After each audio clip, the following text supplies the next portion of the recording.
بسم اللہ الرحمن الرحیم۔ السلام علیکم ورحمۃ اللہ وبرکاتہ۔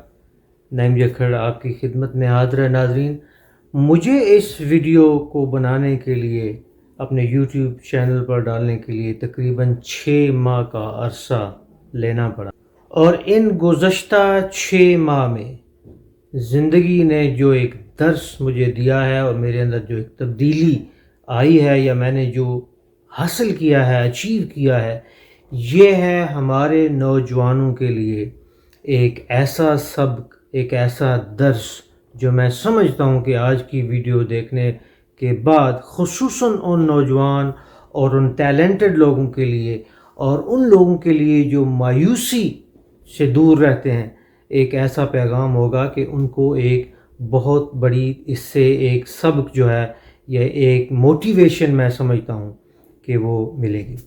دیکھیے، آج سے 6 ماہ قبل کچھ ایسا ہوا میری لائف میں، اتار چڑھاؤ شروع ہوا۔ گزشتہ سال میرے والد صاحب کی وصال کے بعد میں ایک بہت زیادہ سٹریس اور بہت زیادہ غم کے دور سے گزرا۔ ساتھ ہی ساتھ کچھ ایسا ہوا کہ چونکہ میں مینٹلی سٹریس میں تھا اور بہت ساری باتیں ایسی ہو رہی تھیں زندگی میں جس کی وجہ سے میں بالکل کمفرٹیبل نہیں تھا۔ میں جہاں پہ جاب کر رہا تھا وہاں میرے جو آپ کی انتظامیہ ہے، وہاں کچھ اختلافات جو ہے وہ ہونا شروع ہو گئے۔ اب میں دو جہد جو ہے ان کا شکار تھا۔ ایک تو وہ صورتحال جو والد صاحب کے وصال کے بعد گزری، اور ایک دوسری صورتحال کہ میں لڑ رہا ہوں ان لوگوں کے ساتھ، جدوجہد کر رہا ہوں جہاں میں سمجھتا ہوں کہ میں جو ڈیزرو کرتا تھا وہ مجھے نہیں مل رہا، اور جہاں میں سمجھتا ہوں کہ ریسزم ہے، تعصب ہے۔ جی ہاں، جب آپ بیرون ملک جاتے ہیں، کہیں جاب کرتے ہیں، چاہے وہ یہاں کینیڈا جیسا ایک جسے آپ کہتے ہیں کہ بہت اچھے ذہن رکھنے والا ملک ہی کیوں نہ ہو، آپ کو کچھ ایسی باتوں کا بعض اوقات سامنا کرنا پڑتا ہے جو تعصب کے زمرے میں آتی ہیں، جس سے آپ سمجھتے ہیں کہ آپ کے حقوق کی پامالی ہو رہی ہے، اور جو لوگ جن کے اندر ایک یہ جذبہ ہوتا ہے کہ نہیں، وہ اپنا حق لینا جانتے ہیں اور وہ اپنا حق لیں گے، پھر ان کے لیے جو ہے وہ مسئلہ جو ہے وہ ظاہر ہے بڑھ جاتا ہے۔ اسی دوران یوں ہوا کہ مجھے ایک ایک عالم کی ایک ویڈیو جو ہے وہ دیکھنے کا اتفاق ہوا۔ اس سے مجھے بڑی تقویت ملی۔ اس نے کہا جی کہ انسان کے اندر جو گروتھ کا اور نشو و نما کا اور ترقی کا وقت ہوتا ہے، وہ تب ہوتا ہے جب وہ کمفرٹیبل نہیں سمجھتا اپنے آپ کو۔ دیکھیے، اس نے مثال یہ دی، اس نے کہا دیکھیے کہ جو لابسٹر ہوتا ہے، اگر ایک سمندری جانور ہے، وہ جب اپنے شیل کے اندر محصور ہو جاتا ہے اور وہ گرو کرتا ہے، تو وہ آہستہ آہستہ اپنے شیل کو جس کے اندر وہ محصور ہے اس میں انکمفرٹیبل محسوس کرنا شروع کر دیتا ہے۔ تو وہ کیا کرتا ہے، وہ جاتا ہے چٹان کے نیچے، اپنے آپ کو وہاں چٹان کے پریشر میں ڈالتا ہے، چٹان جو ہے وہ اس کا شیل توڑنے میں مدد کرتی ہے، وہ باہر آتا ہے اور اس کی گروتھ اس سے ہوتی ہے۔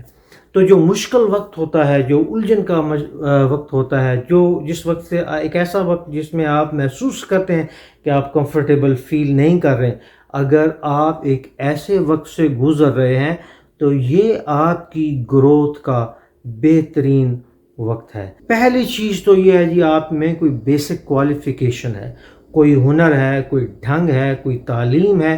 اگر آپ کے پاس بیسک کوالیفیکیشن ہے، نمبر 2، آپ کے اندر جد و جہد کا ایک جذبہ موجود ہے، اور نمبر 3، آپ اللہ کی رحمت سے مایوس نہیں اور اس کے اوپر بھروسہ کرتے۔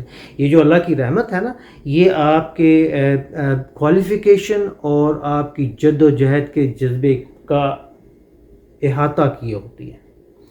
اور اگر یہ 3 چیزیں ہیں تو میں نے آپ کو اپنی 6 ماہ کی جو کہانی سنائی، اب جس مشکل سے میں گزر رہا تھا اس میں میرے لیے پریشانی تھی کہ میں ایک ایسے ملک اور ایک ایسے شہر میں رہ رہا ہوں جہاں پہ نوکری لینے کے لیے اور وائٹ کالر جاب لینے کے لیے، جہاں میری کمیونٹی کے زیادہ تر لوگ جو ہیں وہ ایسے کاموں سے منسلک ہیں جس میں مشقت ہے، جس میں محنت ہے، جو لیبر کلاس میں آتا ہے۔ 80 بلکہ میں کہوں گا 8% اور 97% لوگ جو ساؤتھ ایشین کمیونٹی کے بیک گراؤنڈ سے ہیں وہ ان شعبوں سے ہیں اور وہ وائٹ کالر جاب لینے میں کامیاب نہیں ہوتے. لیکن میں نے یہ ارادہ کیا تھا کہ اب میرے پاس وائٹ کالر جاب تو پہلے سے تھی، لیکن میرا ارادہ تھا کہ میں اگلے سٹیپ پہ جاؤں اور اس سے بہتر جو ہے ایک سٹیٹس جو ہے جاب سٹیٹس ہے وہ حاصل کروں. اب یہاں کینیڈا کے شہر مونٹریال جہاں پہ میں رہ رہا ہوں، ایک اور پرابلم یہ بھی ہے کہ آپ کو ایک اچھی اور ایک بہت اعلیٰ پائے کی جاب لینے کے لیے بائی لنگول ہونا بہت ضروری ہے، یعنی آپ کو انگلش بھی آئے اور فرینچ بھی آئے. ہمیں سے بے شمار لوگ ایسے ہیں جنہیں فرینچ کچھ نہ کچھ آتی ہوتی ہے، لیکن جاب کے لیول کی بعض اوقات ہمیں فرینچ نہیں آتی. اب ہمارا جو وہ جاب کا سکوپ ہے سرچ کا وہ اور بھی تنگ ہو جاتا ہے اور سکڑ جاتا ہے. بہرحال جی، میں نے اس دوران جب کہ میں اس تکلیف میں اور الجھن میں گزر رہا تھا، اب میری الجھن میں ایک اور اضافہ یہ ہوا کہ میرے والد صاحب کی وصال کے کچھ عرصے بعد 6 7 یا 8 مہینے بعد میرے ایک بھائی ہیں، وہ بہت بیماری سے تکلیف سے گزر رہے تھے اور ان کا بھی وصال ہو گیا. اب میں بالکل بیمار پڑ گیا، تقریباً مینٹلی اور فزیکلی میرے اندر کوئی اسٹرینتھ بالکل ایسے تھی جیسے ختم ہو گئی. لیکن میں نے جد و جہد کو ترک نہیں کیا. اب جب میں سرچ کرتا رہا اور اپنی تلاش کو میں نے جاری رکھا تو مجھے ایسا ہوا کہ مجھے 3 اپرچونٹیز ملی. 3 جگہ پہ میں نے انٹرویو کیا. ایک جگہ پہ جہاں میں نے انٹرویو کیا ان کو کچھ میں پسند نہیں آیا. دوسری جگہ پہ جہاں میں نے انٹرویو کیا مجھے کچھ وہ پسند نہیں آیا. اب تیسری جو جگہ میں نے جہاں انٹرویو کیا تھا وہ کچھ ایسا تھا کہ کچھ میں انہیں پسند تھا، کچھ وہ مجھے پسند تھے. تو انہوں نے مجھے جو ہے وہ ایک ہوپ پہ رکھا کہ ٹھیک ہے جی، ہم دیکھتے ہیں اور ہم دیکھتے ہیں کہ آپ کس جگہ پہ ہمارے ہاں فٹ ہو سکتے ہیں.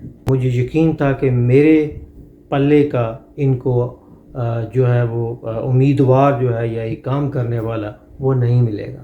آخرکار انہوں نے مجھے سلیکٹ کر لیا. ہمارے ہاں ہوتا یہ ہے کہ عام طور پہ جو جابز ہوتی ہیں ان کی آورلی بیس پہ ہوتی ہے، لیکن جو درمیانے درجے کی اچھی جابز ہوتی ہیں ان کی جو پے ہے وہ پے اسکیل جو ہے وہ اینولی جو ہے وہ مطلب پیش کیا جاتا ہے. تو مجھے اینول پے اسکیل کی جاب ملی اور الحمدللہ آج میں کامیابی سے اپنے اس نئے زندگی کے سفر پر آگے بڑھ رہا ہوں. میری آپ لوگوں سے گزارش ہے اور خصوصاً نوجوانوں سے اور ایسے لوگوں سے جن کے اندر جد و جہد کا جذبہ ہے، بیسک کوائف ہیں اور وہ اللہ پر بھروسہ رکھتے ہیں کہ اپنی جد و جہد کو کبھی ترک نہ کریں. زندگی میں ایک مقام آپ کے لیے اللہ تعالیٰ نے فکس کیا ہوا ہے. آپ کو اس رولنگ بال کی طرح ہونا چاہیے جو رول کرتا رہتا ہے اور اسے پھر اپنا ایک کہیں نہ کہیں وہ جگہ مل جاتی ہے جہاں پہ اس نے فٹ آنا ہے. ایک جگہ آپ کی منتظر ہے، ایک مقام آپ کا منتظر ہے، بلکہ ہو سکتا ہے کہ اس جیسے کچھ مقامات ہیں جو آپ کے منتظر ہیں. لہذا آپ کو اپنی ہمت، اپنی جو جد و جہد ہے اس کو ترک نہیں کرنا اور آگے بڑھنا ہے اور اس مقام تک پہنچنا ہے جو اللہ نے آپ کے لیے رکھا ہوا ہے. علیکم السلام ورحمۃ اللہ وبرکاتہ. پاکستان زندہ باد.